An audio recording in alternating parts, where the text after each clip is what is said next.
আসসালামু আলাইকুম সুপ্রিয় দর্শক, পদে টিভি 24 এর পক্ষ থেকে আপনাদের সবাইকে আন্তরিক প্রীতি এবং শুভেচ্ছা জানাচ্ছি। প্রিয় দর্শক, বৈষম্যবিরোধী প্রেস ক্লাব এপিসি তৃণমূল টকশোতে আমরা আজকে যাকে যুক্ত করছি তিনি হচ্ছেন বরগুনা জেলার অন্যতম একজন অন্যতম শহীদ প্রেসিডেন্ট জিয়াউর রহমান, অন্যতম একজন সৈনিক, বরগুনা জেলা ছাত্র সরকারি কলেজ ছাত্র সংসদের জিএস হিসাবে যিনি নির্বাচিত হিসাবে দায়িত্ব পালন শুরু করেন, বরগুনা জেলা ছাত্র দলের সংগ্রামী সভাপতি হিসেবে দায়িত্ব পালন করেছেন, বরগুনা সদর উপজেলা পরিষদ নির্বাচনে যিনি ভাইস চেয়ারম্যান পদে নির্বাচিত হয়ে জনপ্রতিনিধিত্বের দায়িত্ব শুরু করেন অল্প বয়সেই, বরগুনা জেলা বিএনপির সাবেক যুগ্ম আহ্বায়ক, বরগুনা জেলা বিএনপির সাবেক সাংগঠনিক সম্পাদক এবং বরগুনা 1 এর নন্দিত সংসদ সদস্য প্রার্থী, একজন আইনবিদ জনাব অ্যাডভোকেট রিজবুল কবির আজকের অনুষ্ঠানের আলোচক। প্রিয় দর্শক, অনুষ্ঠানকে কোনো প্রশ্ন যদি আপনারা করতে চান তাহলে স্ক্রলে দেখুন নম্বর কল করলে আমরা আজকের দিনে একজন তৃণমূল রয়েছেন শহীদ প্রেসিডেন্ট জিয়াউর রহমান আদর্শ নিয়ে 90 গণ আন্দোলন থেকে অদ্যাবধি প্রায় 35 বছর রাজপথে নেতৃত্ব দিচ্ছেন। তার কাছ থেকে আমরা কিছু ইতিহাস এবং ঐতিহ্যের আলোচনা উপস্থাপন করতে চাচ্ছি। দর্শক, আপনারা আমাদের সাথে যুক্ত থাকুন। আমাদের সাথে যুক্ত হচ্ছেন জনাব অ্যাডভোকেট রিজবুল কবির। যে জনাব দর্শক শ্রোতাদেরকে জানাতেন দীর্ঘ সময় ধরে আপনার পথ চলা, হাঁটি হাঁটি পাপা করতে করতে 35টি বছর চলে গেছে। চোখের সামনে অনেক ঘটনা জাজল্যমান, কিন্তু ছাত্র অবস্থা থেকে আপনার নেতৃত্বের গুণ ফুটে ওঠে। স্কুল থেকে শুরু করে আপনি রাজপথকে আন্দোলিত করেন, জেলা ছাত্র দলের সভাপতি ছিলেন, বরগুনার রাজনীতি মাটি মানুষের কাছে নিজেকে উপস্থাপন করেছেন। আপনি দর্শকদেরকে জানান কি চেতনা বা প্রেরণা বা উৎসাহ উদ্দীপনার ভিত্তিতে অন্য রাজনৈতিক দলের আদর্শের পরিবর্তে জাতীয়তাবাদী আদর্শের দলের কেন আপনি যুক্ত হলেন, আপনি যদি দর্শকদেরকে জানান। ধন্যবাদ ভাই আপনাকে।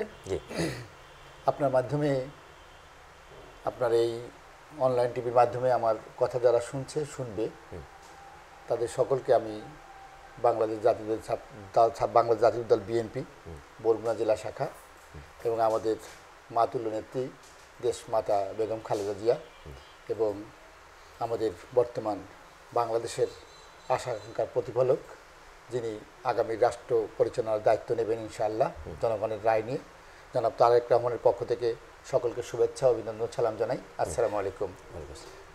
প্রথমেই যে নেতার আদর্শ উদ্বুদ্ধ হয়ে এই সংগঠনের সঙ্গে জড়িত হয়েছি সেই নেতা শহীদ রাষ্ট্রপতি জিয়াউর রহমানের রুহের মাগফিরাত কামনা করছি এবং এই দলটি সংগঠিত করার জন্য আমি তো শুধু রক্ত দিয়েছি, জীবন দেইনি। এই দলটিকে বাংলাদেশের একটি সর্বশ্রেষ্ঠ সংগঠন বলবো, জনপ্রিয় সংগঠন তৈরি করতে বিভিন্ন গণতান্ত্রিক আন্দোলনে যারা জীবন দিয়েছে, আত্মহতি দিয়েছে, তাদের রুহের মাগফিরাত কামনা করে শুরু করছি। মূলত আমি তখন ছোট, একদম ছোট। জিয়াউর রহমান খাল কাটার জন্য আমার গ্রাম ঢলুয়া, পাশের গ্রাম কোরকে আসছে। খাল কাটার পরে উনি যে কাজটি করতেন, হঠাৎ করে গ্রামের কোনো বাড়িতে চলে যেতেন, কোনো সিকিউরিটির সিদ্ধান্ত নিতেন না, সিকিউরিটি তাৎক্ষণিক দৌড় দিতেন না সাথে সাথে। তো উনি যেটা করতেন, উনি জনসভা আসার শুরুতেই মঞ্চে যাওয়ার আগে উনি পাশে সবার সাথে হাত মেলাতেন। আমার সৌভাগ্য হয়েছে কোনোভাবে একদম ওই যে বাঁশের বেড়া ছিল সে কাছে, ছোট মানুষ, তো ওনার হাতে হাত মেলানোর সৌভাগ্য হয়েছে। আর আমার একটা গ্রামটা হচ্ছে ঢলুয়া, এটাই একটি আদর্শ গ্রাম। এই গ্রামে যারা জন্মগ্রহণ করে তারাই বিএনপি। আচ্ছা, সেটা আপনাকে বিভিন্নভাবে বলবো। আচ্ছা, তো ওখান থেকে মূলত ভালোবাসা জন্মগত, যেটা হয় জন্মগত, এই দলটার প্রতি, এই নেতার প্রতি জন্মগত ভালোবাসা সেখান থেকে শুরু। আর তখন থেকে স্বপ্ন দেখতাম, বড় বড় নেতাদের দেখতাম যে আমি যদি এরকম হইতে পারতাম। আমার স্বপ্ন যে পার্লামেন্ট দেখি, এখন বর্তমানেও দেখি, আমি পার্লামেন্ট দেখি, ওই পার্লামেন্ট দেখে আমার ইচ্ছে করে পার্লামেন্টে কবে আমি একটু বক্তব্য রাখতে পারি। ওইখানে আমি বক্তব্য রাখতাম, আমি মনে হয় আমি সবচেয়ে সেরা বক্তব্যটা দিতাম। এটা আমার ছোটোবেলা থেকে একটা স্বপ্ন। সেই স্বপ্ন নিয়ে মূলত এই পদযাত্রা শুরু। আমি বরগুনা জেলা স্কুলের সভাপতি ছিলাম। আমি তৎকালীন সময় আমাদের আখতারুজ্জামান আলমগীর সাহেব ছিলেন। আমাদের জিয়া শিশু সংগঠন নামে একটা সংগঠন ছিল, সেই সংগঠনে বরগুনা আমি সংগঠনে আমি সভাপতি ছিলাম। এটা আখতারুজ্জামান আলমগীর সাহেব অনুমোদন দিয়েছেন। তারপর আমি জেলা স্কুলে যখন সভাপতি, তখন আমরা এরশাদ বিরোধী আন্দোলন করি, 87-88 হবে এরকম। এরশাদ বিরোধী আন্দোলন করার সময় অনেক ইতিহাস আছে। আমাদের এখানে জাতীয় পার্টি তখন অনেক ইয়ে ছিল, এরশাদ বিরুদ্ধে আন্দোলনের সময় আপনার ধরেন গুলির অর্ডার ছিল। আমার এখানে ওসি ছিল সম্ভবত বারেক ওসি, অনেকে মরিচপোড়া বলতো, মানে বেলাক ছিল, সিমছিমি ছিল, গুলির অর্ডার ছিল। সেই ছোটবেলায় মূলত আন্দোলন করতে সক্ষম হয়েছি এবং আমি সকল দৃষ্টি তখন বরগুনায় বিএনপি অতটা শক্তিশালী না, ছাত্রদল আমরা করতাম, তাও ছাত্রলীগের অধীনে তাদের নেতৃত্বে মূলত এখানে এরশাদ আন্দোলনগুলো করেছি বেশিরভাগ জায়গায়। এখানে আমি মনে আছে আমার এখানে এক সাংবাদিক আছে ঝন্টু ভাই, হাসান রহমান ঝন্টু, তার আমরা ভাগ করি না, বরগুনা আন্দোলনের সময় এরশাদ আন্দোলনের সময় ভাগ করে আন্দোলন করতাম। আমরা আমাদের একটা সাইড ছিল, সেই সাইডে হাসান রহমান ঝন্টুর নেতৃত্বে মূলত আমরা আমার ইয়ে পড়ছিল।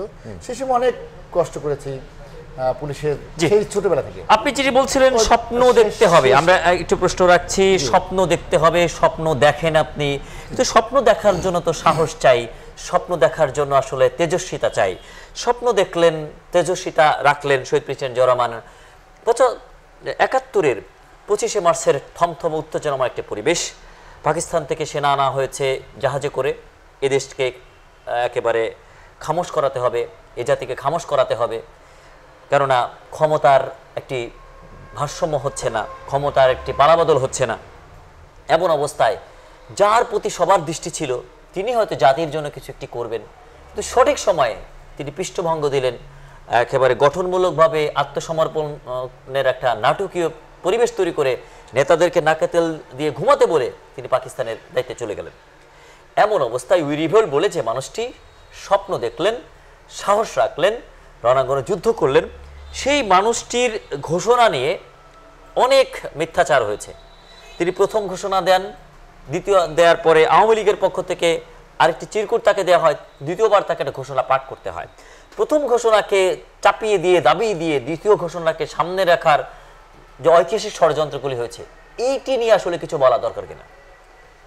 দেখেন, তখন তো আমরা ছোট ছিলাম, আমি ওইরকম যদি একটু বড় থাকতাম, যদি 6-7-এ পড়তাম, তাহলে আমি মুক্তিযোদ্ধা হইতাম আমার ধারণা। জি,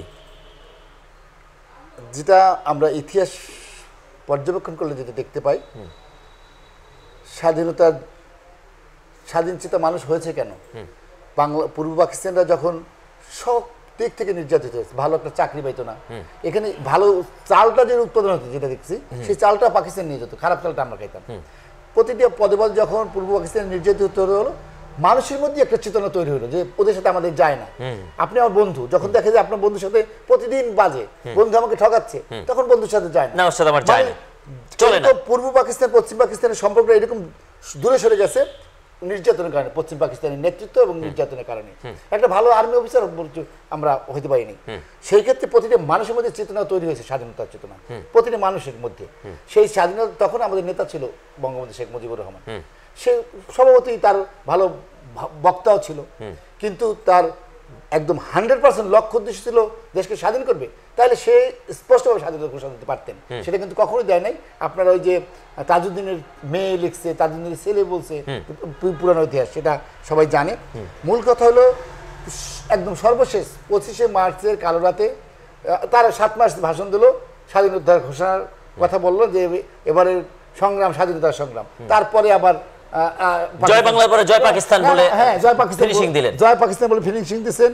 তা না শুধু, আবার পাকিস্তানের সাথে বৈঠক করেছেন কিভাবে সমাধান করা যায়।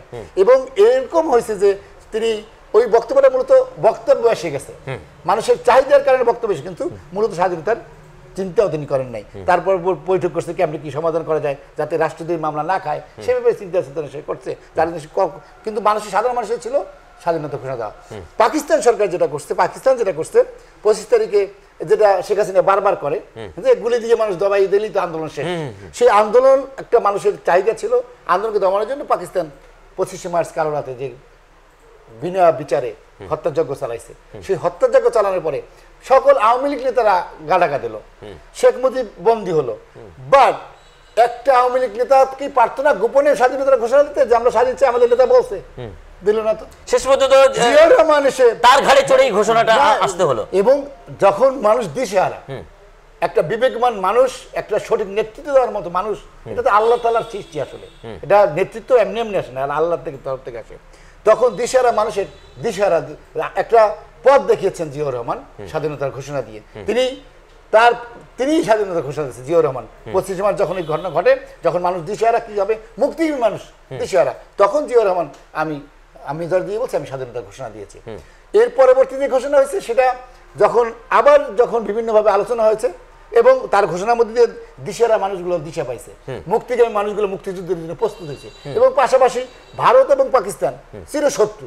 ভারত যে আমাদের হেল্প করছে, কাছে আসছে, আমাদেরকে স্বাধীন করার মূল না, মূল হচ্ছে আমাদেরকে তাদের পক্ষে নিয়ে যাওয়া।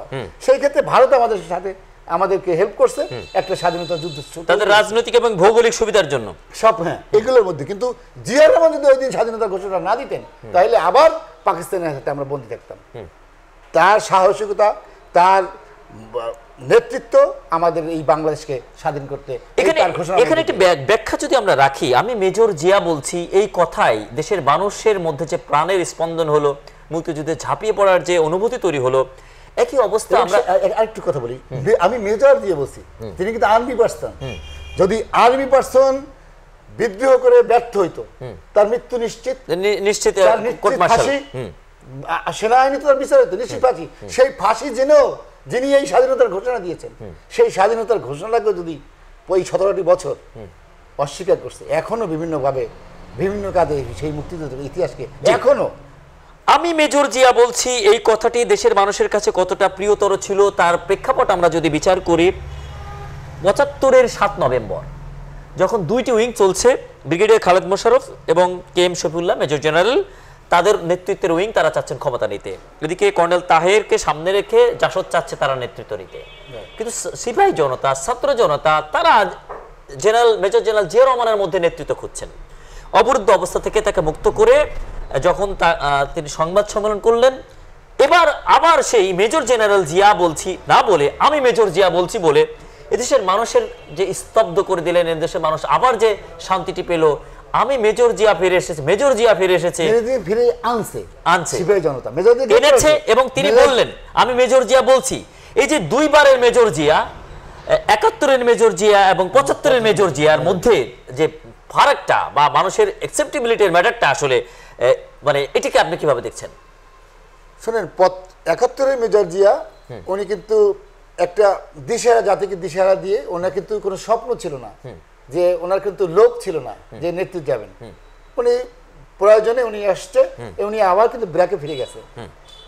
কিন্তু 75-এর মেজর জিয়া আর 71-এর মেজর জিয়া তফাৎ হলো এই, 75-এর মেজর জিয়াকে দেশের নেতৃত্বের জন্য নিয়ে আসছে সিপাহী জনতা, আর্মি জনতা সকলে মিলে মনে করছে এই বিব্রত অবস্থায় এই দেশের স্বাধীনতা সার্বভৌম যখন ভূলুণ্ঠিত হচ্ছে, আবার কি দেশটা মানে স্বাধীনতা হারাচ্ছে, সেই প্রেক্ষাপটে জিয়াউর রহমানকে সিপাহী জনতারা নিয়ে আসতে দেশটার দায়িত্ব দেওয়ার জন্য। আওয়ামী লীগ এখানে যে ইতিহাসের চক্রান্তটি করেছে, সেই চক্রান্তটি বুমেরাং হয়ে যায় কিনা? শহীদ প্রেসিডেন্ট জিয়াউর রহমানকে 7 নভেম্বরে যদি সিপাহী জনতা তাকে নেতৃত্ব না বসাতো, তিনি যে স্বাধীনতার ঘোষক ছিলেন সেটি তো আসলে প্রমাণিত হতো না। প্রমাণিত তো 75-এর 7 নভেম্বরে হয়ে গেছে। তো মীমাংসিত সত্যের কথা চলছে। মীমাংসিত সত্য এটা নয় যে আসলে 71-এর স্বাধীনতার যুদ্ধের ঘোষণা দিয়েছিলেন বিধায়ী মীমাংসিত সত্য হিসাবে এই জাতির কাণ্ডারি হিসাবে 75-এর 7 নভেম্বর শহীদ প্রেসিডেন্ট জিয়াউর রহমানকে বেছে নিয়েছে। বিষয়টিতে এটি প্রমাণিত করে এখান থেকে গাথা, এই সূত্রে গাথা। কারণ নয়তো অন্য জিয়াউর রহমানকে গ্রেফতার করবে কেন, জিয়াউরকে হত্যার পরিকল্পনা করবে কেন আপনার 7 নভেম্বরে? তো 7 নভেম্বর যখন জিয়াউর রহমান গ্রেফতার হলেন, তখন তো, কারণ জিয়াউর রহমান গ্রেফতার হয়েছে দেশটাকে তো দাবিয়ে রাখার জন্য, আর সিপাহী জনতারা আবার দেশটাকে জাগানোর জন্যই জিয়াউর রহমানকে উদ্ধার করছে এবং জিয়াউর রহমান উদ্ধার করে তাকে নেতৃত্ব দিয়েছে। এবং 7 নভেম্বরের পরে যখন জিয়াউর রহমানের হাতে দেশে আসছে, তারপর আপনি ভাবেন বিগত দিন 71 থেকে 75 আর তারপরে 75-এর পরে পরবর্তী জিয়াউর রহমানের নেতৃত্বে ভাবেন, স্বর্ণযুগ ছিল সব দিক থেকে। যার হাতে এদেশের মানুষ ক্ষমতা ছেড়ে দিল 72-এর 10 জানুয়ারি, যার জন্য ফুলেল শুভেচ্ছা, লাল গালেচা শুভেচ্ছা, যিনি যা হতে চান তাতেই এ জাতির রাজি ছিলেন, সেই মানুষটি 3.5 বছর দায়িত্ব পালন করে দেশের মানুষের কাছে কতটা ঘৃণাব্যঞ্জক, কতটা বিতর্কিত এবং কতটা অমানুষ হিসাবে নিজেকে প্রতিস্থাপন করলেন যে 32 নম্বরে দীর্ঘ 30 ঘন্টা পর্যন্ত তার লাশ পড়ে থাকলো, কেউ দাফন করতে আসলো না।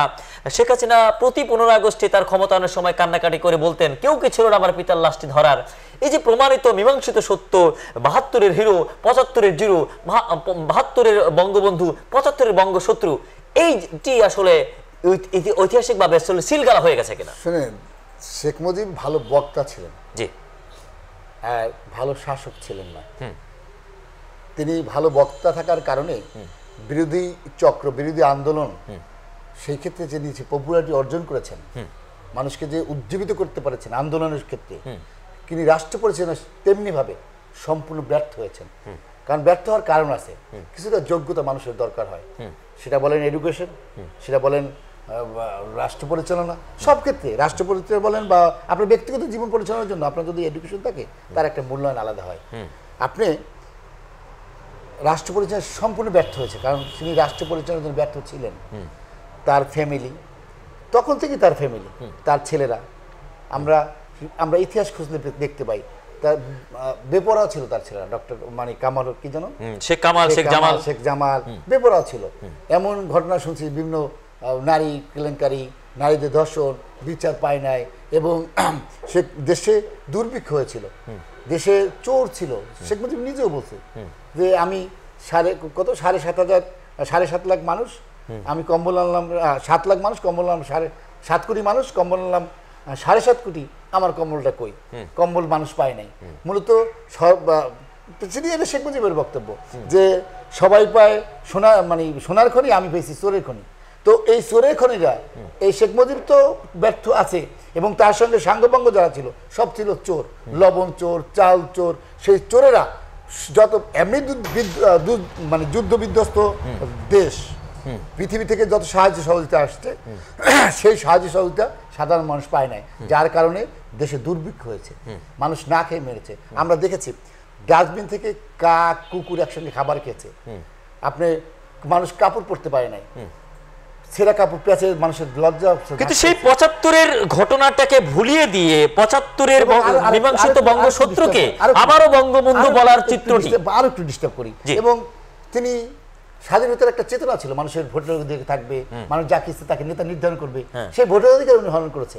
সেই বাকশাল কায়েম করছে, আওয়ামী লীগ ছিল না, শেখ মুজিব বাকশাল কায়েম করছে, রক্ষী বাহিনী তৈরি করছে, দেশের মানুষের জুলুম নির্যাতন রক্ষী বাহিনী করছে, বাকশাল কায়েম ভোটের অধিকার হরণ করছে। কিন্তু মানুষ চাইছে ভোট দেবে, ভোট দেওয়ার অধিকার হরণ করছে। আপনি এই যে আজকে আপনি নিজে একটা চ্যানেল তৈরি করছেন, হ্যাঁ, তখন মাত্র 4টা পত্রিকা থাকবে, 4টে পত্রিকার বাইরে কোনো পত্রিকা, সেটা সরকার নিয়ন্ত্রণ করবে। এরকম করে মানুষের উপর যে জুলুম নির্যাতন, সেই জুলুম নির্যাতনের কারণেই মূলত হ্যাঁ জুলুম নির্যাতন, একটা চেপে দেওয়ার নেতৃত্ব, সেটা চাই না বঙ্গবন্ধুর কাছে, সে চায় না শেখ মুজিবের কাছে। এবং সেই শেখ মুজিব ছিল না মানে 71-এর আগে, 71-এর পরে যে শেখ মুজিব, 71-এর আগে শেখ মুজিব এক ছিল না। সেই কারণে মূলত শেখ মুজিবের ওইরকম মানুষ ঘৃণিত হয়েছে, মানুষ জানা যায় নাই, মানুষ খুশি হয়েছে। তখন দেখেছি, আমি শুনেছি, তখন বাংলাদেশে কোনো মিষ্টির দোকান খালি ছিল না শেখ মুজিবের মারা যাওয়ার পরে। একটা ফেরাউনের হাত থেকে বাঁচতে বাংলাদেশের মানুষ, সেটি বাংলাদেশের মানুষ বলছে যে শেখ মুজিবের জন্য বাংলাদেশের মানুষ কাঁদছে, যখন দেশে আসতে ফুলের মালা দিছে, সেই শেখ মুজিবের মৃত্যু পরে, মৃত্যু না স্বাভাবিক মৃত্যু না, অস্বাভাবিক মৃত্যু পরে বাংলাদেশের মানুষ মিষ্টি বিতরণ করছে, খাইছে, এবং বলছে আমরা একটা ফেরাউনের হাত থেকে বাঁচছি। সেই ফেরাউনের হাত থেকে বাঁচছি, বা সেই বঙ্গ স্বীকৃত শত্রুকে আবার পুনরায় বঙ্গবন্ধু বলা, আবার তাকে জাতির পিতা করতে চাওয়ার চেতনা, তাকে আবার জাতির পিতা রূপে চাপিয়ে দেয়া, বঙ্গবন্ধু হিসেবে চাপিয়ে দেয়া, এটিকে এই যে চিত্রটি হলো, এটি থেকে আসলে মীমাংসিতের জায়গায় এবার সিলগালা হয়ে গেল কিনা 36 জুলাইতে বা 5ই আগস্টে? শোনেন, জোর করে কিছু হয় না, ভালোবাসা ঘষে, মানে জোর করে ভালোবাসা হয় না। শেখ মুজিবকে ওইটা একটা ইতিহাস ছিল, 75-এ হচ্ছে ইতিহাস, মৃত্যু হয় না শেখ মুজিবের, কিছু হলেও ইতিহাস ছিল যে শেখ মুজিব এই ঘটনা করছে, এইটা হয়েছে। লাস্ট হলো 75-এ শেখ মুজিবকে হত্যা করা হয়েছে, কিন্তু শেষ হত্যাটা হয়েছে শেখ হাসিনা করছে। এই 17টি বছর অনেক জায়গায় বাথরুমের নাম দিয়েছে বঙ্গবন্ধু। একটা গল্প আছে, শোনেন, গল্পটা হলো এই যে আমাদের দেশে মানুষ মারা গেলে দাফন করে না, দাফনে বাংলাদেশে এরকম মানুষ বানাইছে, দাফন করছে, মুনকার নাকির আসছে, জিজ্ঞেস করছে তোমার ধর্ম কি, কইছে বঙ্গবন্ধু, তোমার ড্রপকে কইছে বঙ্গবন্ধু, তোমার নবীকে কইছে বঙ্গবন্ধু, মানে বঙ্গবন্ধু স্যার কিছু মুখস্থ, এক ডায়লগ। এইরকম দেশটাকে বঙ্গবন্ধু বঙ্গবন্ধু জোর করে বানানো হয়েছে। সেই ক্ষেত্রে তারপরে আল্লাহর কাছে ফেরেশতা গিয়ে বসে, আল্লাহ কি এক কাছে গেলাম, তোমার বান্দার কাছে যা জিজ্ঞেস করি বঙ্গবন্ধু, নিয়ে তো আমার কাছে ফেরেশতারে কইছে, ফেরেশতারা নিয়ে গেছে, আল্লাহ তাআলা দিয়ে বসে তোমার রবকে, বসে আল্লাহ, তোমার নবীকে, বসে হযরত মুহাম্মদ সাল্লাল্লাহু আলাইহি সাল্লাম, তোমার ধর্ম কি, বলছে ইসলাম, কয় তুমি সব ঠিক বলে দিই। বলে তাহলে আল্লাহ আল্লাহ ওখানে বসে বলছো কেন? কয়টা স্যার ওই সময় তো আমরা বাংলাদেশে ছিলাম। বাংলাদেশটাকে গত 17টি বছর এমন কোনো লোক নাই যে বঙ্গবন্ধু বলতে পারবে না। বঙ্গবন্ধু না বললে আপনি আমাদের প্রিয় নবী হযরত মুহাম্মদ মুস্তাফা সাল্লাল্লাহু আলাইহি ওয়াসাল্লামের কটূক্তি করছে শাহবাগে, বিচার হয় নাই, বিচার হয় নাই, কিন্তু আইন করছে বঙ্গবন্ধু ফ্যামিলির নামে কোনো কটূক্তি করা যাবে না, শেখ মুজিবের ফ্যামিলির নামে কোনো কটূক্তি করা যাবে না, আইন করে তারপর সাজা দেওয়া হয়েছে। এমনি করে চাপাই দেওয়া হয়েছে বঙ্গবন্ধু।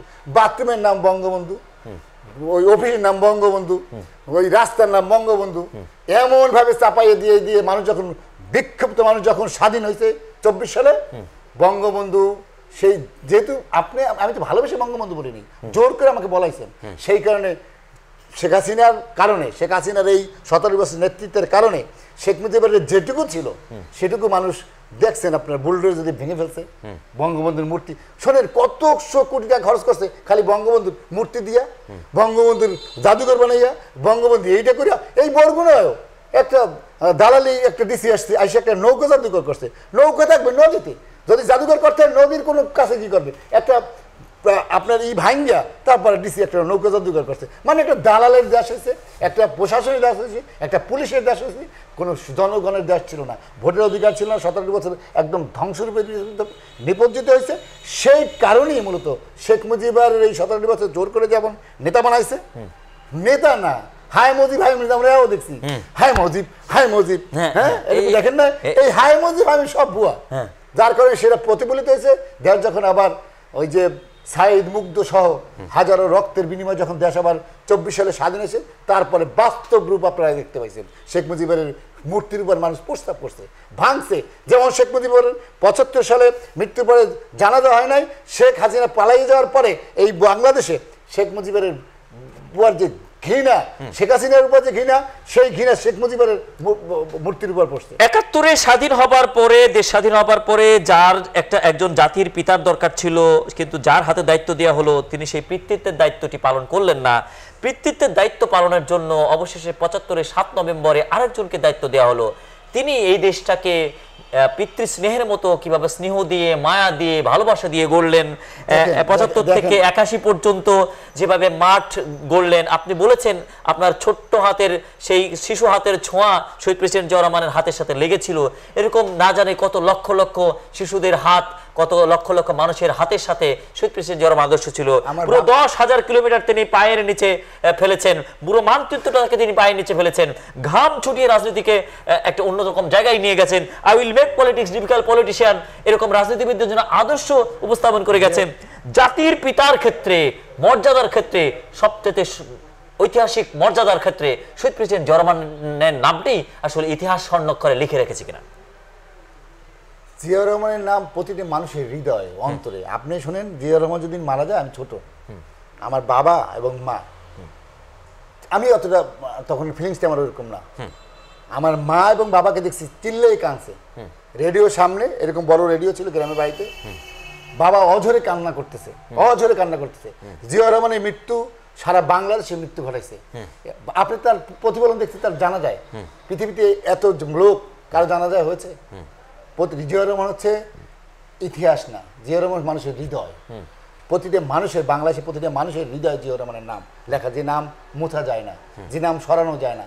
এবং চলানোর চেষ্টা করেছে, তার নামে যত প্রতিষ্ঠান ছিল, তার নামে যত সংস্থা ছিল, সবগুলোকে ভেঙে চুরমার করে দিয়েছে গত 17 বছর। কিন্তু পারছে কি জিয়া রহমানের নাম মুছতে বাংলাদেশের মানুষের হৃদয় থেকে? বাংলাদেশের মানুষের হৃদয় জিয়া রহমানের নাম। স্বাধীনতার কথা যদি বলেন, জিয়া রহমান। স্বাধীনতা পরবর্তী দেশ গঠন যদি বলেন, জিয়া রহমান। জিয়া রহমান কি করে না এদেশের জন্য, কি করে না বলেন?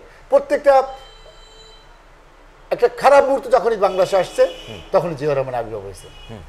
এটা আল্লাহ প্রদত্ত, এবং সেই আল্লাহ প্রদত্ত ছিল বিধায় জিয়া রহমান সফল হয়েছে সর্বক্ষেত্রে। আপনি তার কাছে কাজে যখন দায়িত্ব পড়ে, এই দেশে শোনেন, আমাদের অঞ্চলে একটা ফসল ফলতো, এখন কয়েকটা ফসল। উনি খাল কাটছে, উনি গার্মেন্টস শিল্প বা বিদেশে গার্মেন্টস শিল্পের হচ্ছে জিয়া রহমান। বাংলাদেশের রেমিটেন্স খাত, হ্যাঁ, সেটা উনি করছে। বাংলাদেশে যে জনশক্তি রপ্তানি হচ্ছে, জনশক্তি যাচ্ছে, বিদেশি রেমিটেন্স যা আনছে, সেটাও জিয়া রহমান হাত থেকে হয়েছে। মূল কথা, জিয়া রহমান ওনার কথা যদি বলা হয় 1-2 ঘন্টা শেষ হবে না ওনার ওনার ওনার দান, ওনার অবদান, যার জন্য জিয়াউর রহমান তাহলে ঐতিহাসিকভাবে স্বীকৃত নেতৃত্ব আমরা শেষ ভালো যার সব খারাপ বা ভালো তার, শেষ খারাপ যার সব খারাপ তার, সেই ক্ষেত্রে দুজন নেতার বিদায়টাই আসলে স্বীকৃত হয়ে গেছে কেন ঐতিহাসিকভাবে? এটা ক্লিয়ার। জিয়াউর রহমানের মৃত্যুর পরে, জিয়াউর রহমানের মৃত্যু স্বাভাবিক মৃত্যু ছিল না, এটা একটা ষড়যন্ত্রের মৃত্যু, ষড়যন্ত্রের মৃত্যু। সেই মৃত্যুর পরে তার লাশ যখন ঢাকায় নিয়ে আসছে, সারা বাংলাদেশের মানুষ স্তব্ধ হয়ে গেছে, কান্নায় মানুষ, এমন কোনো মানুষ নাই যে মানুষের চোখ থেকে পানি পড়ে নাই। সেই আপনি জিয়াউর রহমান, শেখ মুজিবুর মরার পরে এমন কোনো মানুষ নাই যে হাসে নাই, এমন কোনো মানুষ নাই যে মিষ্টি খায় নাই, আলহামদুলিল্লাহ বলে নাই, আলহামদুলিল্লাহ বলে নাই, বলছে একটা ফিরানোর কাছ থেকে পাচ্ছি। আর জিয়াউর রহমান মারা যাওয়ার পরে মানুষ চিল্লাই চিল্লাই কান্না করছে। আমি তো বললাম আমার বাবার কথা, সেম ঘটনা। খালেদা জিয়ার রাজনৈতিকভাবে কিন্তু আপনার ই হয়েছে, তার ক্ষমতা ছাড়তে হয়েছে, ক্ষমতা ছেড়ে বাংলাদেশের মানুষের হৃদয়ে রয়েছে, কিন্তু শেখ হাসিনা ক্ষমতা ছাড়ছে, বাংলাদেশ থেকে পালাইয়া যাইতে বাধ্য। ম্যাডাম খালেদা জিয়া দুজন সন্তানকে রেখে রাজপথে নামলেন। রাজপথ থেকে তিনি 4টি উপাধিতে ভূষিত হন: দেশনেত্রী, আপসনেত্রী, দেশমাতা এবং গণতন্ত্রের মাতা। আপনার দেখা, আপনার বিশ্লেষণে এক নজরে ম্যাডাম খালেদা জিয়ার রাজপথের এই যে নেতৃত্বের গুণগুলির, আমার গায়ে দেখেন বসন্ত দাঁড়িয়ে যাচ্ছে। আমার নেত্রী দেশমাতা বেগম খালেদা জিয়া, তাকে ফখরুদ্দিন মহিউদ্দিন সরকার যখন আসলো, তাকে বিভিন্নভাবে অফার করছে। তাকে বলা হয়েছে আপনার টাকা পয়সা যা লাগে রাষ্ট্র আপনাকে দেবে, আপনার 2 সন্তানকে নিয়ে আপনি দেশ ত্যাগ করেন। শেখ হাসিনা কিন্তু দেশ ত্যাগ করেছেন। বেগম খালেদা জিয়া স্পষ্ট ভাষায় বলেছে, আমি খালেদা জিয়া, বাংলাদেশে আমার জন্ম হয়েছে, বাংলাদেশে আমার মৃত্যু হবে, আমার 2 সন্তান বড় নয়, আমার লক্ষ কোটি সন্তান বাংলাদেশে রেখে আমি এই দেশ ত্যাগ করে যাব না। যার কারণে জিয়াউর রহমানের সন্তান তারেক রহমানকে হত্যার চেষ্টা করা হয়েছে, কিন্তু তিনি দেশ ছাড়েন নাই। বেগম খালেদা বলেছেন, আমি এই দেশ ছাড়বো না, আমি এই দেশের মানুষের সঙ্গে থাকবো। এই যে হচ্ছে তফাৎ। আর শেখ হাসিনা বলছে, শেখ হাসিনা পালায় না, শেখ হাসিনা পালায় না। এই জন্য এই সাহস দিয়া নেতাকর্মীদেরকে রাইখা শেখ হাসিনা সুন্দর করে পালিয়ে গেছে। এই হচ্ছে খালেদা জিয়া এবং শেখ হাসিনার তফাৎ। 2 নেত্রীর বাংলাদেশ থেকে 1 নেত্রীর বাংলাদেশ হয়ে গেল। একজনের কথা হচ্ছে সকালে যা বলবো বিকালে তা চেঞ্জ করবো, কোনো সমস্যা হয় না। রাজনীতিবিদদের চরিত্রে কোনো সমস্যা নাই, যতবারই কথা চেঞ্জ করি না কেন কোনো মুনাফিকি হবে না, কোনো অপরাধ হবে না, কোনো পাপ হবে না। একভাবে এই আদর্শ নিয়ে একজন নেত্রী তিনি দেশের রাজনীতি করেছেন। আরেকজন নেত্রী কথা যখন দিয়েছি কথা রাখতে হবে, কথা চেঞ্জ করা যাবে না, এটা নেতার নীতি হতে পারে না। এই রাজস্বিক নীতি, রাজকীয় নীতির ধারণ করার কারণে আজকে তিনি ইতিহাসের সম্মানজনক জায়গায় রয়েছেন এবং 1 নেত্রীর বাংলাদেশ হয়ে গেছে। এই রাজনীতিবিদদের নীতির কাছে 2 জন নেত্রীর নীতির যে ব্যাপারটি, এটি নিয়েও রাজনীতিবিদদের জন্য চরম এবং পরমতম শিক্ষা রয়েছে কিনা? খালেদা জিয়া যে কোনো সিদ্ধান্ত নিতেন, আমার ধারণা উনি একক সিদ্ধান্ত নিতেন না, এবং যখন কোনো সিদ্ধান্ত নিতেন সেই সিদ্ধান্তে উনি অনড় থাকতেন। এবং এই যাবৎ আপনি দেখেন, উনি শেখ হাসিনার অধীনে নির্বাচনে যাওয়ার জন্য না বলেছেন, এবং আজকে প্রুফড হয়েছে যে উনি কারেক্ট ছিল। যতবার বিএনপি নির্বাচনে গেছে, যদিও আমাদের সুশীল বলেছিল যে নির্বাচনে 10 মিস করেছে, ক্ষতিগ্রস্ত হয়েছে, এটা বলে সুশীলরা নির্বাচনে নিয়েছে। বেগম খালেদা বলেছে নির্বাচন, সুশীলদের কথায় যখন নির্বাচনে গেল আপনারা দেখছেন বিএনপি কি 2-3টে সিট পাওয়ার বিএনপি বাংলাদেশে, কিছু বিএনপি না থাকলেও 100 সিট পায়, বিএনপি কিচ্ছু থাকবে না, সেটা দেখছেন আপনি। বিএনপি যখন সরকার পতন হইলো, বিএনপি সেই শেখ হাসিনা যখন সরকার গঠন করলো, সেইবারও তো বিএনপি কত 117টা কত সিট পাইলো, বিএনপি প্রায় সরকার গঠন করে। সেই ক্ষেত্রে বিএনপির বেগম খালেদা জিয়া আপসীন নেত্রী উপাধি পেয়েছেন, এবং সেই যে আপসীন হয়েছেন তার যে সিদ্ধান্ত, প্রতিটি সিদ্ধান্ত, একটি সিদ্ধান্ত জনগণের বাইরে যায় না, একটি সিদ্ধান্ত মানুষের বাইরে যায় না, প্রত্যেকটা সিদ্ধান্ত আপসের সিদ্ধান্ত। এবং তিনি যে সিদ্ধান্ত নিয়েছেন, যেমন এই ধরেন এরশাদের বিরুদ্ধে আন্দোলন করেছেন, 86-তে শেখ হাসিনা, শেখ খালেদা জিয়া একত্রে সিদ্ধান্ত নিয়েছেন এই স্বৈর শাসকের অধীনে আর নির্বাচনে যাবেন না। আপনি যে কথা বললেন, 86-তে বেঈমান আখ্যা পেয়েছেন শেখ হাসিনা, আর 86-তে খালেদা জিয়া আখ্যা পেয়েছেন আপসীন নেত্রী। সেম আপনি এই 17টি বছর যে শেখ হাসিনার নির্বাচনী প্রক্রিয়া, এটা বেগম খালেদা জিয়া বুঝতে পেরেছেন যে ও কেমন নেত্রী, কত হিংসুটে নেত্রী, কেমন করে ক্ষমতা ছাড়তে পারে না, সেটা বেগম খালেদা জিয়া বুঝতে পারছে। কিন্তু এই দেশের সুশীল সমাজ বিভিন্নভাবে চেপে ধরে বারবার নির্বাচনে আনছে। তাই আমাদের আপসীন নেত্রী বেগম খালেদা জিয়ার সিদ্ধান্ত ওইটাই ছিল সঠিক সিদ্ধান্ত। তারেক রহমান শহীদ প্রেসিডেন্ট জিয়াউর রহমানের জ্যেষ্ঠ সন্তান, তিনি তৃণমূলের মাঝে গেলেন, তৃণমূলের সাথে মিশলেন, নেতৃত্বের গঠন করলেন। বগুড়া জেলার গাবতলী উপজেলা বিএনপির ১ নম্বর সদস্য থেকে আজকে তিনি দলের ভারপ্রাপ্ত চেয়ারম্যান হিসেবে দায়িত্ব পালন করে যাচ্ছেন। নেতৃত্বের গুণ তিনি তৃণমূল থেকে কিভাবে অর্জন করলেন এবং সেই অর্জনের ধারাবাহিকতা অনুযায়ী এত বড় একটি দল এবং একটি বৃহৎ জোটকে তিনি নেতৃত্ব দিয়ে আন্দোলনকে চূড়ান্ত পর্যায় পর্যন্ত নিয়ে যাওয়ার জন্য যে ভূমিকাটি রেখেছেন, এক্ষেত্রে জনাব তারেক রহমানের নেতৃত্বের কারিশমাটিক গুণগুলি আসলে আপনি কিভাবে দেখছেন? তারেক রহমান শুনেন, বলে না বাঁশের গোড়া দিয়ে বাঁশ হয়, কেলা গাছের গোড়া দিয়ে কেলা গাছ হয়। কেলা গাছ বলছেন কলা গাছ, কলা গাছ। তো জিয়াউর রহমান এবং খালেদা জিয়া, জিয়াউর রহমানকে যদি আপনি বলেন তিনি একজন সফল মানুষ, সফল নেতৃত্ব, সফল আর্মি অফিসার, হ্যাঁ, সব দিক থেকে সফল হয়েছেন। আমাদের নেত্রী, দেশ নেত্রী বেগম খালেদা জিয়া, তিনিও দেখেন রাষ্ট্র পরিচালনায় সফল হয়েছেন, একক নেতৃত্ব দিয়েছেন, আপসী নেত্রী হিসেবে আখ্যা পেয়েছেন। সেই আপসী নেত্রী এবং জনগণের নেতা তার জিয়াউর রহমান, জনগণের নেতা খালেদা জিয়া, তাদের রক্তে তৈরি করা মানুষ সে হচ্ছে জিয়াউর রহমান, যার রক্তে জিয়া এবং খালেদা জিয়ার রক্ত প্রবাহিত হচ্ছে। সেই দুজনের নেতৃত্ব, জিয়াউর রহমানের সুযোগ্য উত্তরসূরি, খালেদা সুযোগ্য উত্তরসূরি, তারেক রহমান মেজরুদ্দান। উনি চিন্তা করতে পারবেন না। আমি শুনেছি ছোটবেলা যে আমাদের আখতারুজ্জামান আলমগীর সাহেব বলেছেন যে জিয়াউর রহমান হঠাৎ করে ফোন দিতেন ডিসিকে, রাতে ফোন দিতেন রাত 2টার সময়, এই ডিসি আপনি এখন ঘুমাচ্ছেন? এই তো জিয়াউর রহমানের কথা, আপনি এখন ঘুমান, তাহলে ডিসি যদি 2টার সময় ঘুমিয়ে পড়েন তাহলে দেশ চলবে কেমনে? ডিসি হলো একটা জেলার প্রাণ। আচ্ছা আপনি একটু আখতারুজ্জামান আলমগীর সাহেবকে খবর দেন তো, ওনার সাথে কথা আছে। মানে উনি একদিক থেকে আখতারুজ্জামান আলমগীরের গুরুত্ব জেলা প্রশাসককে বুঝিয়ে দিয়েছেন, পাশাপাশি উনি বুঝাতে চেয়েছেন যে মানে খোঁজ খবর কেমন নিতে হয় নিয়েছেন। তৃণমূল পর্যায়ের নেতা কর্মীদের সঙ্গে সরাসরি যোগাযোগ, জনসেবক কিভাবে হতে হয়, হ্যাঁ, সেই সরাসরি যোগাযোগটা আমাদের নেতা তারেক রহমানের। আপনি আমার সাথে কথা বলেন, সেটা আপনি দেখছেন তৃণমূল পর্যায়ের নেতা কর্মীদের, আমরা মঞ্চে বসছিলাম, ইউনিয়ন পর্যায়ের নেতাদের বক্তব্য শুনছেন, ওয়ার্ড পর্যায়ের নেতাদের বক্তব্য শুনছেন। এখন পর্যন্ত সে আমরা একটা ঘটনা ধরেন এখানে সারা বাংলাদেশে কোথায় কি ঘটছে আমরা জানি না, তার আগে লন্ডনে বসে তারেক রহমান জানে। উনি এমনভাবে খোঁজখবর নেন। উনি হচ্ছে জনগণের নেতা, উনি হচ্ছেন তৃণমূলের নেতা, উনি হচ্ছেন একজন সঠিক নেতা। এবং আল্লাহর রহমতে যদি এই জনগণের যেভাবে ভালোবাসা আছে, দেশে একটা সুষ্ঠু নির্বাচন হয়, তারেক রহমান বাংলাদেশের প্রধানমন্ত্রী হবে। আর তারেক রহমান বাংলাদেশের প্রধানমন্ত্রী হলে দেখতে পারবেন বাংলাদেশের রূপ কিভাবে পরিবর্তন হয়। কারণ উনি কোনো অন্যায়কে প্রশ্রয় দেন না, উনি গণতন্ত্রে বিশ্বাস করেন, উনি প্রগতিশীল একটা মানুষ। আজকের গতকালকে আমরা সকলে খুব কালকের প্রোগ্রাম করলাম, আপনি দেখছেন কিনা জানি না, গতকালকে কলেজ ছাত্রদল আয়োজন করছে, সাবেক এবং বর্তমান ছাত্রদলের নেতৃবৃন্দকে নিয়ে ঈদ পূর্ণিমা অনুষ্ঠান আয়োজনে বরগুনা সরকারি কলেজ ছাত্রদল। সেখানে আমরা সাবেক ছাত্রদলে গেছি, আমরা গেছি, বর্তমান ছাত্ররা আছে, আমরা একটা মিলন মেলার রূপ হয়েছে, আমরা বিগত দিনকে আমরা সামনে নিয়ে আসছি। এই যে চিন্তা চেতনা, এটাও তারেক রহমানের চিন্তা থেকে আসছে যে এটা হওয়া উচিত।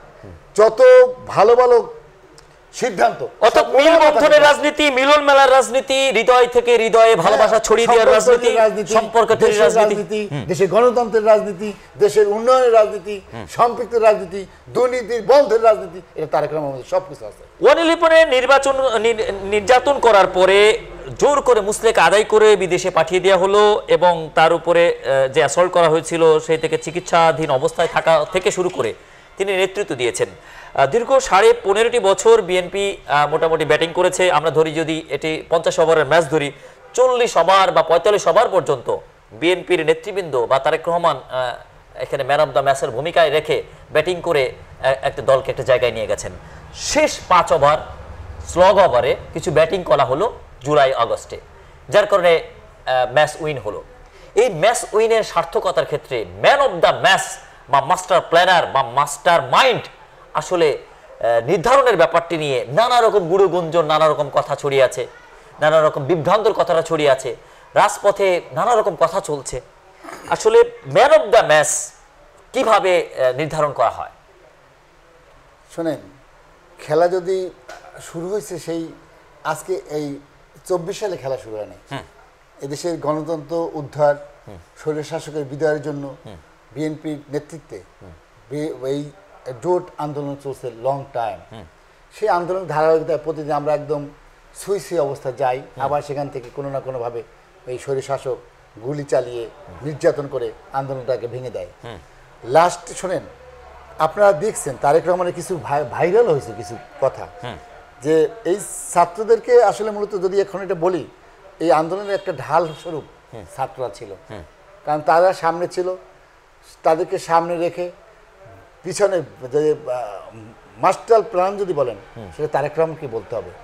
তিনি যেখানে টাকা লাগছে সেখানে টাকা পাঠাই দিয়েছেন, যেখানে লোক লাগছে সেখানে লোক। যদি ছাত্ররা বলতে পারে যেদিন সরকারের পতন হয়েছে বা তার আগ থেকে কোন কোন স্পটে কি কি ঘটনা ঘটছে সব তারেক রহমান জানেন, ছাত্ররা কিন্তু বলতে পারবে না। ছাত্রদের একবার শুধু ওই মিন্টু রোডের ডিবি অফিসে এনেছে একবার, তাতেই আন্দোলন যায়। তারপরে তারেক রহমানের নেতৃত্বে মূলত তাদেরকে ঢাল হিসেবে ব্যবহার করা হয়েছে, এতে কোনো সন্দেহ নাই, তাদেরকে সামনে ফেলাই রাখা হয়েছে। আন্দোলনটাকে ক্যামোফ্লাইজিং বা সদ্যকরণ করে ছাত্রদের অরাজনৈতিক প্ল্যাটফর্মকে সামনে রেখে জনতার সন্নিবেশ করাটাই আন্দোলনের মূল উদ্দেশ্য ছিল। আর এখানকার নেপথ্যের নেতৃত্ব 20 দলীয় জোট বা বিএনপি নেতৃবৃন্দ দিয়েছে। বিষয়টিকে যদি এইভাবে দেখা যায় তাহলে সেক্ষেত্রে আন্দোলনের ক্রেডিট যারা নিচ্ছেন বা একক ক্রেডিট যাদেরকে দেওয়া হচ্ছে, এই জায়গাটা কি ছিল ফ্লুইড রয়েছে কিনা প্রশ্ন থেকে যায় কিনা। একটা কথা কিন্তু আপনি বলে ফেলছেন, ক্রেডিট নিচ্ছে আর ক্রেডিট দিচ্ছে। ক্রেডিট নেওয়া সোজা, কিন্তু ক্রেডিট পাওয়া কিন্তু সোজা না। ক্রেডিট নিচ্ছে যারা, তারা কিন্তু ক্রেডিট পায়নি। ক্রেডিট তারেক রহমান পেয়েছে, ক্রেডিট বিএনপি পেয়েছে, ক্রেডিট বিএনপি সহ বিরোধী দলের নেতারা পেয়েছে। কিন্তু যারা ক্রেডিট নিতে যাচ্ছে তারা মূলত মানে ক্রেডিট যারা নিচ্ছে তারা নিতে পারে। আমরা সারা দেশের যারা সমন্বয়ক রয়েছেন তাদের চিত্র আমরা ঘেটে দেখেছি। একটি 11 কমিটিতে 11 জনের সদস্যের মধ্যে 7 জন 8 জন 9 জন 10 জন পর্যন্ত বিএনপি পরিবারের সদস্য, অর্থাৎ তার পিতা অথবা মাতা বিএনপির কোনো না কোনো পদে আছেন। সন্তান হিসেবে তিনি রাজপথের নেতৃত্ব দিয়েছেন, সমন্বয়ক বা সহসমন্বয়কের ভূমিকা পালন করেছেন। সেক্ষেত্রে 80% নেতৃত্ব তো এখানেই সমন্বয়কদের মধ্যে আমাদের সন্তানরা করছে। তোমরা নেতৃত্ব দিচ্ছ, তোমাদেরকে নেতৃত্ব দেওয়া হয়েছে ছাত্রদের। বাট এই মাস্টার প্ল্যান যেটা বললেন, এটা তো মাস্টার প্ল্যান তারেক রহমান ছিল। এবং আমাদের আপনি তারা বলুক তাদের ছাত্র সংগঠন কোথাও ছিল, ঢাকা থেকে তারা আন্দোলন তৈরি করছে, রাইট? আন্দোলন কিন্তু সারা বাংলাদেশে যারা মারা গেছে তারা কারা? তারা কি তাদের সংগঠনের কেউ ছিল? তারা কারা? তারা আমাদের সন্তান, আমার সন্তান, আপনার সন্তান। জাতীয়তাবাদী দলের ম্যাক্সিমাম আমাদের সন্তানরা মারা গেছে, ম্যাক্সিমাম আমাদের লোকরা মারা গেছে। এটা যে আওয়ামী লীগের করে মারা যায় না। তারা এই ছাত্ররা তারা বলুক যে তাদের সংগঠন কোথায় কোথায় ছিল। এই কথা যারা ক্রেডিট নিতে চাচ্ছে তাদের ক্রেডিটের সাথে সাথে নতুন একটি দল তারা করলো।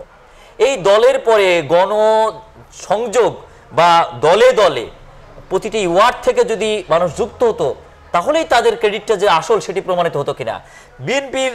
বিএনপি মাঠের রাজনীতিতে প্রতিটি ওয়ার্ডের নেতৃত্বে এমনকি ইউনিটের নেতৃত্বে বিএনপির যে সুসংগবদ্ধ অবস্থা সেটি ভেঙে যেত কিনা, যদি তারাই সত্যিকার নেতৃত্ব হতো সেটা ভেঙে যেত।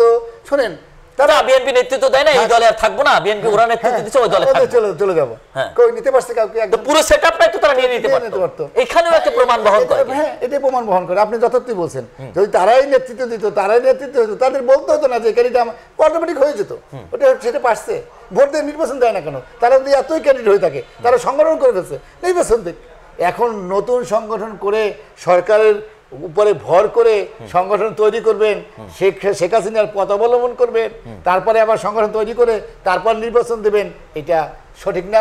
দেশটাকে পরিচালনা আমরা যেহেতু ঐক্যবদ্ধ আন্দোলন করেছি, তাদেরকে অস্বীকার করি না, তাদের অস্বীকার করার কোনো জো নাই।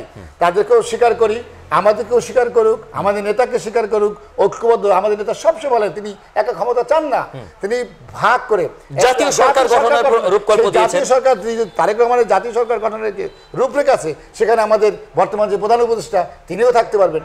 তাকেও এমন একটা তারেক রহমানের চিন্তাকে আমরা ভাবতে পারি না। তার চিন্তার মতো যদি দেশ সামনে এগিয়ে যায়, অনেক এগিয়ে যাবে।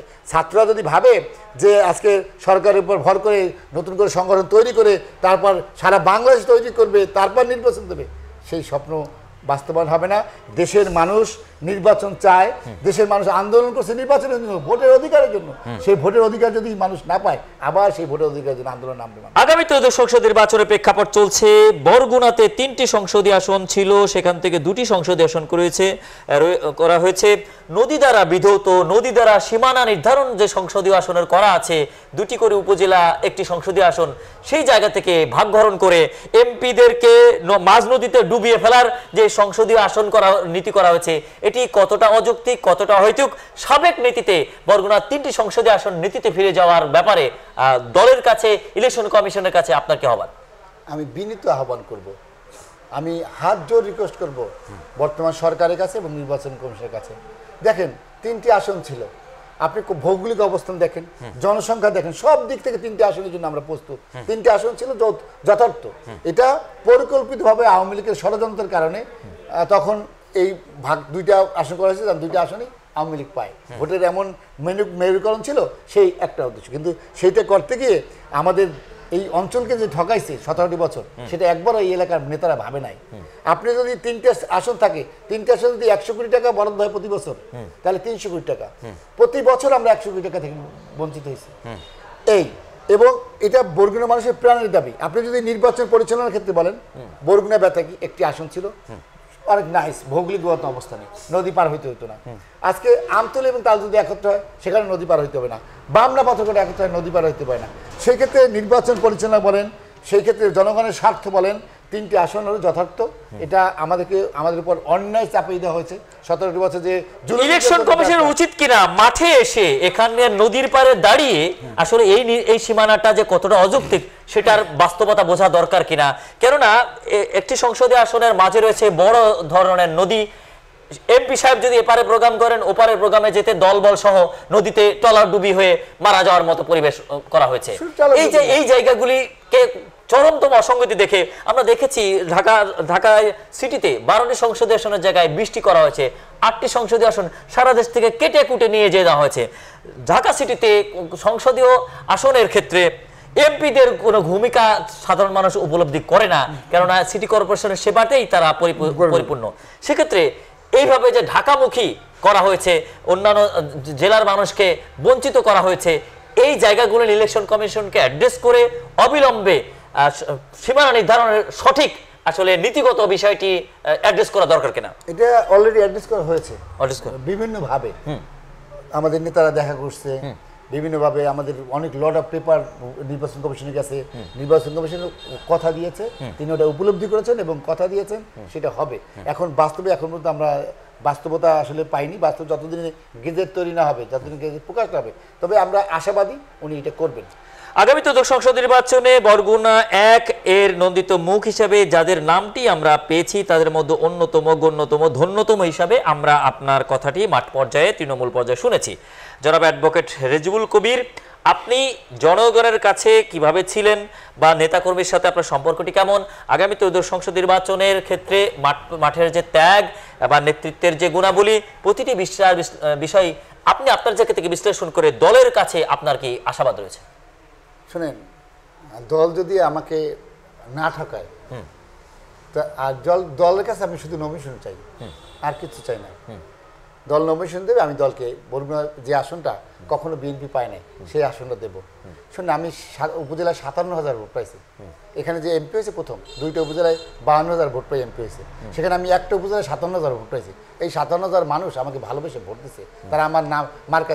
আমি এখনো গ্রামগঞ্জে যাই, মানুষ শোনেন, বরগুনার মানুষ একটু নিম্ন আয়ের মানুষ। বরগুনায় আপনার ধনাঢ্য ব্যক্তি কম। বরগুনার মানুষ খেটে খাওয়া মানুষ, সাধারণ মানুষ সাদামাটা জীবনযাপন করে। তারা তো একটা ভালো মানুষ। ভালো মানুষ বলতে এরকম, যার সাথে কথা বলতে পারবে নির্ভয়, ভয় থাকবে না। যাকে ঘাম, তার গায়ে ঘাম, আমার গায়ে পাঞ্জাবি, তার ঘামে ভেজলে আমি কষ্ট পাবো না, ঠিক আছে? এইরকম মানুষ, এই মানুষগুলো খোঁজে। সেই আমি মনে করি সেই মানুষটা আমি। বরগুনার সেই খেটে খাওয়া মানুষ, বরগুনার সাধারণ মানুষের নির্দ্বিধায় কথা বলতে পারবে যে মানুষটা, সেটি হচ্ছে আমি। আপনাকে যদি মনোনয়ন দেওয়া হয় আর বিজয় যদি আসে, বরগুনাতে পর্যটন নগরী করার ক্ষেত্রে, বরগুনাতে এখানে আয় বৃদ্ধি করার ক্ষেত্রে, ইকোনমিক জোনের ক্ষেত্রে, এখানকার মানুষের কর্মসংস্থানের ক্ষেত্রে কোন কোন বিষয়গুলি আপনি অ্যাড্রেস করে কোন কোন রূপকল্প রেখেছেন এই সংসদীয় আসনের মানুষের জন্য? প্রথমেই বলতে চাই যে আসলে আমাদেরকে আমাদের যে এখানে এমপি ছিলেন 17 বছর ধীরেন্দ্র দেবান শম্ভুদা, ওনার প্রতি আমি কি বলবো, নিন্দা জানাবো না কি বলবো জানি না। আমাদের এখানে একটা সেনা ক্যাম্প হওয়ার কথা ছিল 3 নাম ফৌজদারি ইউনিয়নে, জমি টমি মাপে গেছে, সেই সেনা ক্যাম্পটা পর্তুগালে চলে গেছে। আমাদের আমরা মানি না প্রধানমন্ত্রী, তারপর প্রধানমন্ত্রী ছিল শেখ হাসিনা, এখানে সার্কাস মাঠে বক্তব্য দিয়ে গেছে এই পায়রা নদীতে আমি ব্রিজ দিলাম। সেই পায়রা নদী ব্রিজ দেওয়ার কথা বললে সেই পায়রা নদীতে ব্রিজ দিচ্ছে, সেটা পর্তুগালিতে, বরগুনা পায়রা নদী ব্রিজ হয় না, ঘোষণা দিয়ে গেছে বরগুনায় এই ব্রিজ হয়েছে পায়রা নদীর পর্তুগালিতে। আমাদের এই যে পোর্ট হয়েছে পায়রা সমুদ্র বন্দর, সেইটা আমাদের এই তালতলি ওই কর্নার হওয়ার কথা ছিল, সেটা নিয়ে গেছে পর্তুগালি। মানে একটা প্রতিষ্ঠা যদি খালি সেনা ক্যাম্পটা হইতো, বরগুনা মানুষের বিভিন্নভাবে আয়ের উৎস তৈরি হইতো, বরগুনায় কিছুটা হইলো অর্থনৈতিকভাবে জেলার সম্মানটি বাড়তো, সেটা কিচ্ছুই হয়নি। ইভেন একটা রাস্তা হয় নাই। আপনি ওই যে আমাদের বড়ইতলা ফেরিঘাটে একটা ভালো ফেরি নাই, ব্রিজ নাই দিলেন, দুটো ফেরি তো দেবেন, নিয়মিত ফেরি চলে মানুষ, সেই ফেরিও তৈরি করতে পারে নাই। বরগুনা মানুষের দুঃখের শেষ না। আপনি যদি একটু যান, শুধু শুনছি উন্নয়ন উন্নয়ন উন্নয়ন। একটা রাস্তা যদি আপনি দেখেন, এই বরগুনায় 5 বছর আগে টেন্ডার হয়েছে 40টা ব্রিজ এলজিডির, একটা ব্রিজ এখন মধ্যে সম্পূর্ণ নেই। আমি গেলাম একটা ব্রিজের কাছে গিয়ে, তারপর এক্সচেঞ্জ সাহেবের কাছে গেলাম, এখন তো একটু দ্রুত গতিতে কাজ শুরু হয়েছে। বললাম হয় কাল ক্যান্সেল করেন, ব্রিজগুলো করে নাই, ব্রিজগুলো ভাঙতে বলছে, পুরানো ব্রিজ ছিল, ব্রিজগুলো ভাঙে মানুষের চলাচলের অবধি করে রাখছে 4টি বছর। আপনি এই সুযোগ কথা আপনি যান, আপনাকে দেখাবো মানুষের আকুতি, মানুষ আসতে পারে না, চলতে পারে না, নৌকা নিয়ে চলতে হয়, নাইলে অনেক দূর ঘুরে 3-4 মাইল ঘুরে তারপর তার ওই লক্ষ্যে যেতে হয়। স্কুল আছে, মাদ্রাসা আছে, কলেজ আছে, আসতে পারে না মানুষ 4টি বছর। এরকম এই হচ্ছে বরগুনার উন্নয়নের অবস্থা। আপনি যদি একটা রাস্তা দেখেন যে ভালো আছে, তাহলে আপনার কাছে আমার কোনো কথা নেই। একটা রাস্তা নাই, ঘাট নাই। তো বরগুনা একটা পর্যটন এরিয়া, এখানে পর্যটন ডেভেলপ করলে অনেকভাবে সম্ভব। এখানে আজকের রাস্তাঘাটে যদি উন্নয়ন হয়, আজকে যদি বিভিন্ন প্রতিষ্ঠান, শিল্প কারখানা, যোগাযোগ, শোনেন, যোগাযোগের সাথে সব কিছু সম্পৃক্ত।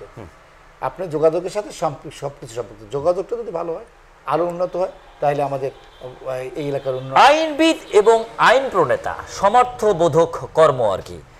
আইনবিদরা আইন প্রণেতা হলে সাংসদ হিসাবে তাদের ক্রেডিবিলিটি আসলে কত % বাড়তে পারে? সাধারণ নেতা বা সাধারণ ব্যক্তিত্ব আইন প্রণেতা হওয়া আর আইনবিদ আইন প্রণেতা হওয়ার মধ্যে পার্থক্য আছে কিনা? অবশ্যই পার্থক্য। আপনি গত 17 বছর সংসদে গেছে নায়ক, সংসদে গেছে গায়ক, এই হচ্ছে সংসদ। কারণ আইন তো লাগে নাই তৈরি করা, আইন তো শেখ হাসিনা একা যা বলতেন তাই আইন, সেটা করতে যা লাগতো সেইরকম বুঝাই নিয়ে আসতো আইনমন্ত্রী।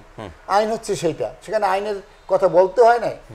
আইন কীভাবে পাশ হবে সেটাও তো প্রয়োজন হয়। সে যদি আপনি মমতা জিজ্ঞেস করেন, আপনি এই গত সংসদে কি আইন পাশ হয়েছে বা কি হওয়া উচিত, এই ক্ষেত্রে কি আপনার এলাকার আমি কি আইন প্রণয়ন করবেন, কোন ধারার আইন প্রণয়ন করবেন? নেতা গান শুনতে চাইছে সংসদে গান শুনতে, মমতাজ গান গাইছে, এই ছিল সংসদ। নায়করে ভালো লাগছে, নায়করে সংসদ নিয়ে আসছে, কিন্তু বেশি দিন দেখতে পারে নাই, তার আগে বিদায় নিতে হয়েছে। তো সেইখান থেকে আমাদেরকে অবশ্যই একজন ব্যবসায়ীর চেয়ে, একজন গায়ক চেয়ে, একজন গায়িকার চেয়ে, একজন খেলোয়াড়ের চেয়ে ওই আইন প্রণেতা হিসাবে অবশ্যই আইনবিদদের প্রায়োরিটি দেওয়া। বিএনপির পার্লামেন্টের নীতিতে আইন প্রণেতাদের আইনবিদদেরকে আইন প্রণেতার করার ক্ষেত্রে পার্সেন্টেজ বাড়ানোর ক্ষেত্রে আপনার কি আহ্বান থাকবে জনাব তারেক রহমানের কাছে? আমার আহ্বান থাকবে তারেক রহমানের কাছে। আসলে তারেক রহমান, আমরা যা এখন ভাবি, তারেক রহমান তা আরো 6 মাস আগে ভাবিয়ে রাখছেন।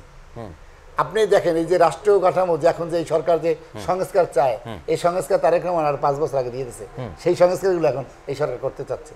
তো আমার যে ভাবনা কথা আমি বলবো, তারেক রহমান তা আগেই ভাবছেন, এটা আমার ধারণা। তো আমার দাবি থাকবে নেতার কাছে, আমার নেতার কাছে অবশ্যই শিক্ষার প্রতি তিনি দেবেন। তারপরেও যারা শিক্ষিত তাদেরকে সংসদে নেওয়া, যারা কথা বলতে জানে, কথা বলতে পারে, কথা বলবে, তাদেরকে সংসদে নেওয়া উচিত।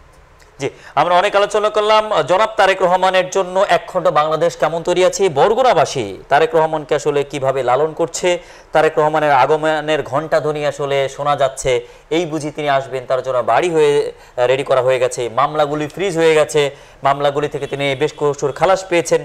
সেক্ষেত্রে একখণ্ড বাংলাদেশ আর তারেক রহমান দুই পাল্লায় রাখলে উচ্চতাকার।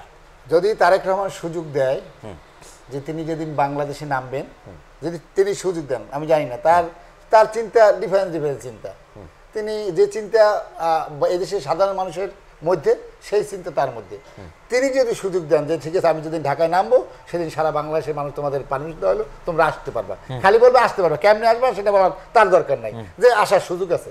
তাহলে ঢাকায় সেদিন 24-এর আন্দোলন দেখছেন না, মানে ঢাকার মানুষ ভরে গেছিল, তার সাথে যদি মানুষ কম হয় একজন, তাহলে বললেন যে মানুষটি একজন কম হয়েছে, ঢাকা সেদিন দেবে যাবে মানুষের ভরে, সারা বাংলাদেশের মানুষের। তারেক রহমানের জন্য পাগল হয়ে আছে। আর বরগুনার কথা বলেন, আমার জীবনে একটা স্বপ্ন, জিয়াউর রহমানকে তো আমি আনতে পারি নাই, খালেদা জিয়া আসছে কয়েকবার, আমি খালেদা জিয়ার মঞ্চে আমি উপস্থাপনা করছি, আর তার মন পরিচালনা করছি আমি, সেই সুযোগ আমার হয়েছে। আমি তারেক রহমানের সামনে বক্তব্য দেওয়ার সুযোগ পেয়েছি, দেশমাতা এবং খালেদা জিয়ার সামনে অনেকবার বক্তব্য দেওয়ার সুযোগ পেয়েছি। তবে আমার আশা, একটা স্বপ্ন, যদি উনি আসবেন দেশে এবং বরগুনার মানুষ তাকিয়ে আছেন, সেই বরগুনার মানুষের কাছে আমার নেতৃত্বে তারেক রহমানকে নিয়ে আসবো, এটা আমার একটা আশা। আল্লাহ যদি কবুল করেন, আমার নেতৃত্বে মাঠের রাজনীতি থেকে যিনি দীর্ঘ সময় যাবত দূরে, ডিজিটাল ভাবে আপনাদেরকে উজ্জীবিত করতে হয়েছে, তারেক রহমান অর্থাৎ শহীদ প্রেসিডেন্ট জিয়াউর রহমানের সন্তানকে এই মাটি দীর্ঘদিন যাবত পায়নি, এই মাটিতে তিনি দীর্ঘদিন যাবত পা রাখেননি। প্রতিটি জেলা সফর বা প্রতিটি জেলায় আবার দেখা করা, সবার সাথে আবার উজ্জীবিত হওয়া, এবং তারেক রহমান এই মাটিতে আসাটা অতীব জরুরি কিনা, তিনি এই দেশের মাটিতে আসলে এখানকার রাজনৈতিক সুপরিবেশ এবং অনেক কিছুরই আসলে মীমাংসা হয়ে যাবে কিনা। মানুষের মধ্যে চাপা ক্ষোভ রয়েছে বিএনপির নেতৃত্বের প্রতি, বিএনপির যারা সেন্ট্রাল নেতৃত্ব দেয়, কেউ অনেক নেতা আছে কারো ব্যক্তির, অনেক নেতা আছে সঠিক সিদ্ধান্ত নেন না, এই চাপা কষ্ট নিয়ে মাঠ পর্যায়ে অনেক নেতা কর্মীরা বসে আছে। শুধু একজন আসলে সব ঠিক হবে। দেশ নেত্রী বেগম খালেদা জিয়া এবং আমাদের জিয়াউর রহমানের সুযোগ্য উত্তরসূরি তারেক রহমানের দিকে তাকিয়ে আছে সকল নির্যাতিত নেতারা। তিনি যেদিন আসবেন, সকল দলীয় সিদ্ধান্ত পরিবর্তন হয়ে যাবে, দল যে চাপা কষ্টের নেতাকর্মী রয়েছে সকল চাপা কষ্ট দূর হয়ে যাবে। শুধু এত বছরের জেল খাটা, লক্ষ লক্ষ মামলার আসামি হওয়াটাও সেদিন এক নিমেষে ভুলে যাবে বলে মনে করছেন কিনা? অবশ্যই। জি, অনেক আলোচনা করলাম। দর্শক শ্রোতা, আপনার নির্বাচন এলাকার মানুষ, বরগুনার মানুষ, সবার উদ্দেশ্যে আপনার সমাপনী বক্তব্য। প্রিয় বরগুনাবাসী, 17টি বছর আপনারা জুলুম নির্যাতন সহ্য করে বিএনপিকে ছেড়ে যাননি, এবং বিএনপির প্রতি আপনাদের যে ভালোবাসা রয়েছে, বিশেষ করে আমাকে আপনারা যে ভালোবাসা দিয়েছেন, সেই ভালোবাসার ঋণ শোধ করতে পারেনি। ছাগলের 3 নম্বর বাচ্চা হিসেবে আমাকে ভোট দিয়েছিলেন উপজেলা ভাইস চেয়ারম্যান পদে, আমি কিচ্ছু করতে পারিনি, কিন্তু আমার প্রতি আপনাদের ভালোবাসা একটুকু কমেনি, বরং বাড়ছে। আমি সেই ভালোবাসা নিয়ে আপনাদের জন্য কাজ করতে চাই। আপনারা যদি সামনে আমাদের দল এবং আপনারা সুযোগ দেন, বরগুনার মানুষের, প্রতিটা মানুষের দুঃখ মোচনের জন্য আমার জীবনের শেষ রক্তবিন্দু দিয়েও হলেও আমি পূরণ করার চেষ্টা করব। সকলকে ধন্যবাদ এবং আপনাকে ধন্যবাদ। জি, আপনাকে আমাদের সাথে যুক্ত থাকার জন্য ধন্যবাদ জানাচ্ছি। প্রিয় দর্শক, এতক্ষণ যুক্ত ছিলেন শহীদ প্রেসিডেন্ট জিয়াউর রহমান আদর্শ নিয়ে দীর্ঘ সময় রাজপথে ছিলেন। বরগুনার মাটি মানুষের কাছে তিনি তার আস্থা কুড়িয়েছেন।